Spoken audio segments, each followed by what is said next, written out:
Halo semuanya, selamat datang di video Kelompok Negara.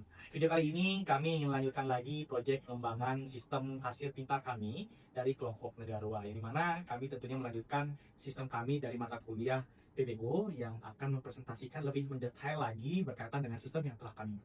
Pada layar, Anda melihat di mana fitur login atau username akan dilakukan. Di sini adalah perilakunya memasukkan username dan password ketika user akan melakukan aktivitas untuk melihat dashboardnya. Kita akan masuk dulu pada metode admin. Nah, pada dashboard admin terdapat menu-menu yang tertera pada dashboard. Yang pertama ada menu manajemen, history transaksi, dan schedule kasir. Yang dimana pada menu manajemen ini menampilkan perilaku di mana memiliki metode atau perilaku seperti menambahkan menu, menghapus menu, dan mengedit menu.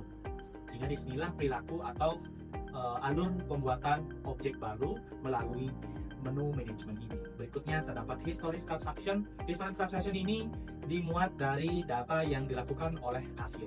Pada saat kasir melakukan kegiatan ataupun melakukan transaksi, histori transaksi pada dashboard admin ini akan terlihat secara real time transaksi yang telah dilakukan. Terdapat juga schedule kasir, di mana admin dapat mengatur penjadwalan kerja daripada admin pada kasir, di mana kasir lebih terstruktur dan lebih terarah dalam menjalankan tugasnya dalam menggunakan sistem kasir ini. Selanjutnya kita masuk pada dashboard daripada kasir. Pada dashboard kasir ini, kami memuat dua fitur yang terdapat pada dashboard kasir ini. Yang pertama adalah menu dan history transaction. Pada fitur menu, kami menyisipkan fitur atau aktivitas yang bisa dilakukan oleh kasir itu sendiri. Yang pertama adalah menginputkan pilihan menu, dan pada saat menginputkan menu, terdapat quantity yang akan langsung tampil ketika ingin memesan. Seperti contoh, kita akan memilih mie goreng dengan quantity 2 barang. Dan akan langsung tertampil barangnya di sini, kuantitinya 2. Kita akan add dan akan terlihat pada tabel daripada sebelum ingin men-check out barangnya ini. Selanjutnya kita akan save. Kita akan inputkan dulu, kita akan inputkan dulu uang yang akan kita berikan kepada kasir, semisal 100.000. Maka akan tampil kembalian yang akan diberikan oleh pembeli. Sehingga kita akan save dan akan masuk pada history transaksi, dan kita akan bisa mencetak struk daripada hasil dari transaksi. Itulah tadi sistem pada kasir pintar kami, lebih tepatnya kasir pintar warung Top. Itulah tadi penjelasan secara singkat dan general berkaitan sistem yang telah kami rancang dan telah kami buat. Selanjutnya, tentunya kami ingin menjelaskan terlebih dahulu bagaimana alur kerja penyimpanan data kami melalui database MySQL kami. Saya menggunakan saya untuk menjelaskan database yang telah kita rancang. Oke, pada kesempatan kali ini saya akan menjelaskan sistem atau desain database pada sistem kasir pintar yang kami buat. Baik, yang pertama yaitu pada tabel user, di sini ada ID sebagai key, di mana ini merupakan entitas unik yang tidak dimiliki oleh entitas lain, di mana ketika ada user atau password yang sama, itu kita bisa bedakan dari primary key yang pada ID tersebut. Nah, di sini ada role, di mana ini menentukan bahwa tabel tersebut nanti akan dipindahkan ke dashboard admin atau dashboard kasir. Dan selanjutnya, di sini ada data kasir, di mana ID kasir sebagai primary.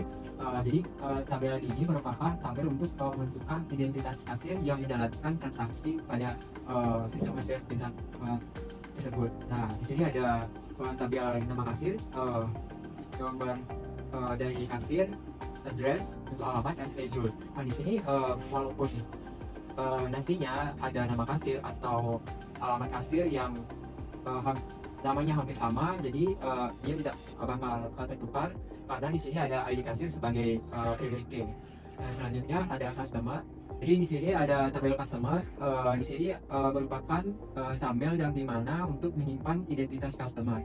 Nah, di sini ada ID customer sebagai primary key, customer name, dan customer tabel. Jadi kalau misalnya ada customer yang datang beberapa kali, jadi kita bisa menginputkan ID-nya saja untuk memanggil dari nama dari customer tersebut. Jadi walaupun nama customer sama, tapi ID customer yang berbeda, itu bisa sebutkan orang yang berbeda. Nah, selanjutnya pada tabel menu, ini merupakan tabel yang digunakan untuk menyimpan data atau menu yang akan diinputkan oleh admin.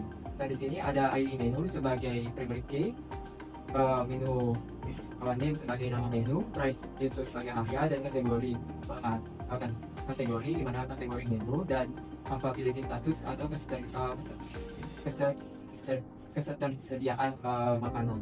Nah, di sini ID menu sebagai primary key, di mana ketika ada nama menu yang sama atau harga yang sama, itu bisa dibedakan melalui ID menu tersebut. Nah, dan terakhir yaitu tabel transaksi, di mana tabel ini merupakan tabel penghubung dari semua atau keseluruhan dari tabel yang ada di database ini, di mana ID transaksi ini adalah penghubung dari tabel transaksi yang ada sebelumnya. Ada ID menu sebagai penghubung ID tabel menu, dan ID customer sebagai penghubung data customer, dan seterusnya. Nah, jadi pada tabel transaksi ini memastikan data itu valid, di mana memastikan apakah ID transaksi, menu, dan yang lain itu sudah ada pada tabel yang terdapat di tabel-tabel sebelumnya. Jadi itu merupakan desain dari database yang kami buat. Baik, sini saya akan menjelaskan bagian dari admin dashboard, di mana di admin dashboard itu terdapat 4 fitur, di mana yang pertama itu menu manajemen, yaitu untuk mengatur dari menunya. Yang kedua itu story transaction, di mana kita bisa melihat story dari transaksi pada hari ini. Terus yang ketiga itu schedule kasir, di mana kita bisa mengatur dari jadwal untuk kasirnya. Dan yang terakhir itu ada menu logout, di mana itu kita bisa kembali ke bagian awal dari menu login. Selanjutnya yang pertama itu saya akan menjelaskan dari menu manajemen. Untuk yang pertama itu pada bagian menu manajemen itu kita bisa menambah, mengedit, serta menghapus dari menu yang ada di bagian tabel di sini. Selanjutnya untuk deklarasinya itu kalian bisa klik add. Oke. Nah, maka data tersebut akan tersimpan di bagian tabel, dan juga pada bagian tabel ini akan otomatis tersimpan ke dalam MySQL-nya juga. Oke, untuk misalnya kita ingin mengedit dari makanan atau minuman yang ada di menu manajemen. Jadi konsepnya itu kita hanya perlu menginputkan dari ID menu saja untuk bisa mengedit serta mendelete dari menu yang ada. Misalnya kita ingin menghapus escape, maka klik dari ID menunya 3, maka langsung untuk misalnya mengganti harganya, jadi masukkan namanya sesuai dengan yang ada. Terus misalnya untuk harganya itu 7.000, dan kategorinya bisa makan, minuman, dan status availability-nya juga 10.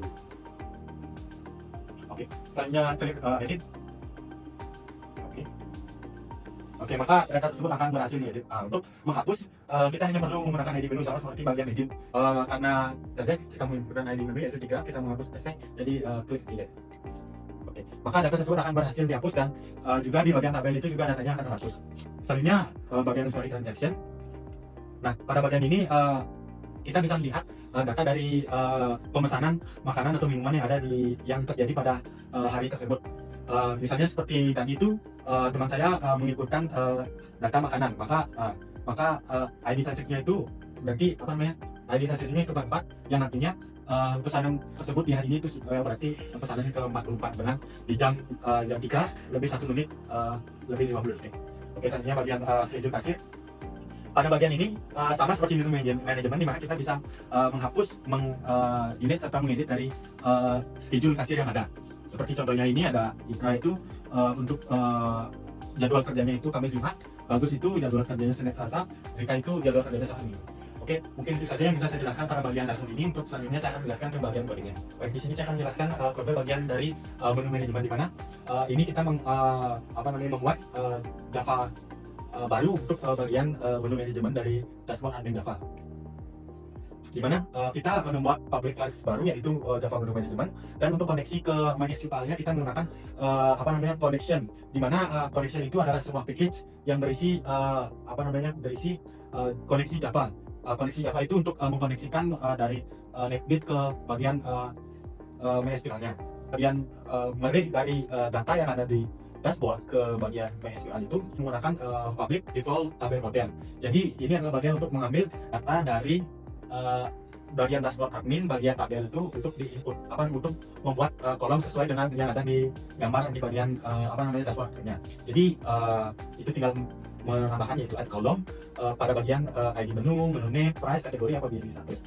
Oke. Jadi pada bagian try ini atau mencobanya itu kita jadi data tersebut menselect atau mengambil dari bagian database menu yang ada di bagian SQL. Selanjutnya untuk mengkoneksikannya bersama kita menggunakan connect con, yaitu yang bagian atas tadi, bagian ini connection con, mengambil koneksinya. Nah, ketika data tersebut ada, maka data tersebut akan berhasil disimpan. Nah, ketika data tersebut tidak ada, maka sistem itu akan memprint atau memunculkan pop-up message yaitu gagal ambil data. Selanjutnya akan balik lagi ke bagian awal, yaitu kemarin. Oke, selanjutnya itu fitur insert pada bagian menu manajemen dari dashboard admin. Di mana kita membuat public void baru, yaitu insert menu, di mana ini adalah memasukkan menu dan langsung memasukkannya juga ke dalam MySQL-nya. Jadi kita perlu mendeklarasikannya itu string ID menu, string menu name, string price, string kategori, string application status. Nah, selanjutnya untuk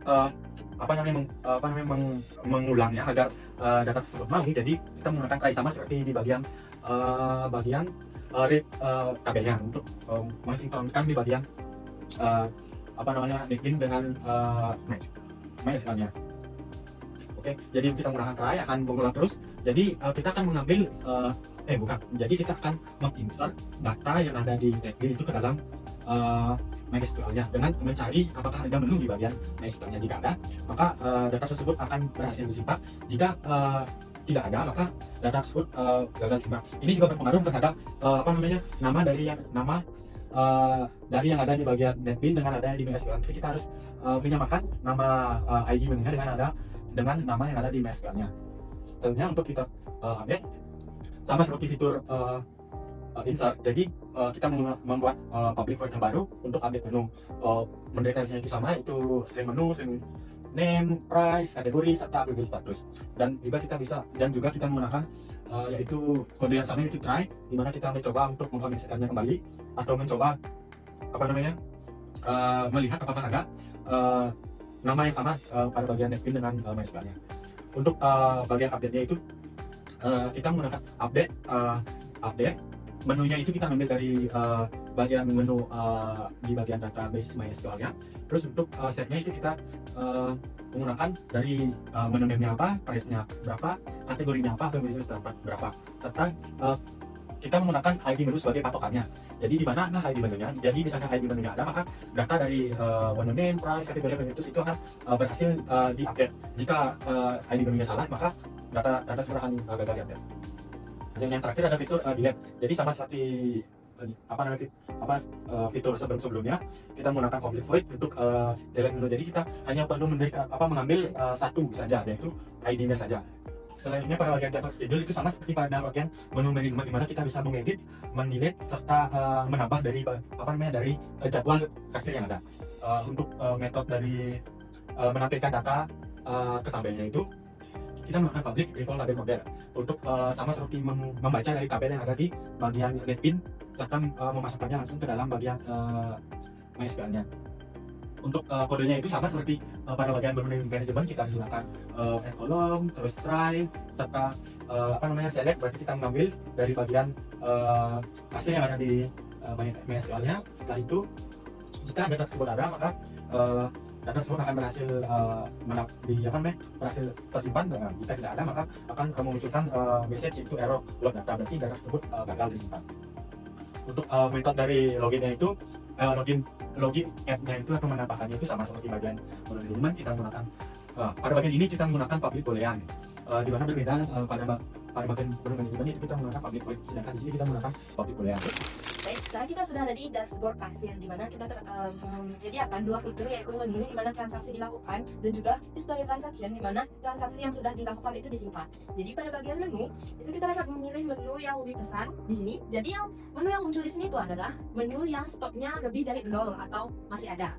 Kemudian setelah memilih menu yang dipesan, kita dapat memasukkan kuantitas yang kita inginkan. Misalnya kita membeli 2 mie goreng, kita menginginkan 2. Jadi yang harga awalnya itu 12.000, karena kita membeli 2, itu akan menjadi 24.000 secara otomatis. Kemudian kita klik add.